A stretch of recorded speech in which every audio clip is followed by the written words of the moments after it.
جپار سالفا و حتانها بدهان راپورتین وزارت و سازین مالبات و زاروان درباره کارودان خراب ین کرنتینا گشتی و ماین زاروان دمال ده لألمانیا درکتنا.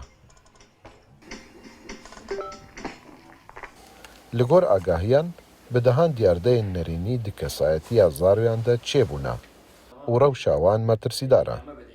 بەڵام ئێستا ئەوە زەحمەت بووە چێشتخانەکان داخراون هەتا زۆربەی کۆمپانیەکان داخراون منداڵ لە ڕووی دەرونیەوە تووشی نەخۆشی بووە منداڵ لە ڕووی جەستەییەوە تووشی قەڵەوی بووە منداڵ ناتوانێت بچێتە مەلەوانگا ناتوانێت بچێتە کۆرسی موزیک ناتوانێت بچێتە شوێنی وەرزش بەڵێ تەمان بە دڵنیاییەوە ئاستی خوێندن لە دابەزینایە من منداڵەکانم تا ئێستا ئەگەر زۆر خراپ بانە دویان دەهێنا کەچی کارتی نیوەی ساڵ هاتەوە یەکێک لە منداڵەکانم هەتا لە نوانەیە کات سواری هێنا بوو.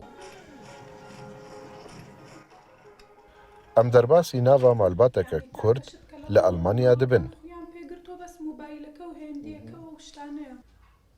بێترێ دەمێن زاروێن وان لەسەر مۆبایل و تەکنۆلۆژیایە. لە ماڵەوە سەر تەلەڤیزیۆنەکەم بەبایلەکەم لای بەبایل یعنی ئەوە لاری خۆشەوانە لەگەڵ تەواو نازانم مەکتەب ئێستا نییە؟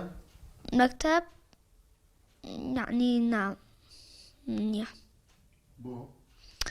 خەتای کۆرۆنا. خەتای کۆرۆنایە. دێ و باڤ gelek bi hişyarî vê diyardeya strêsa zaroyan dişopînin ku bargiraniyeke mezin çêkiriye.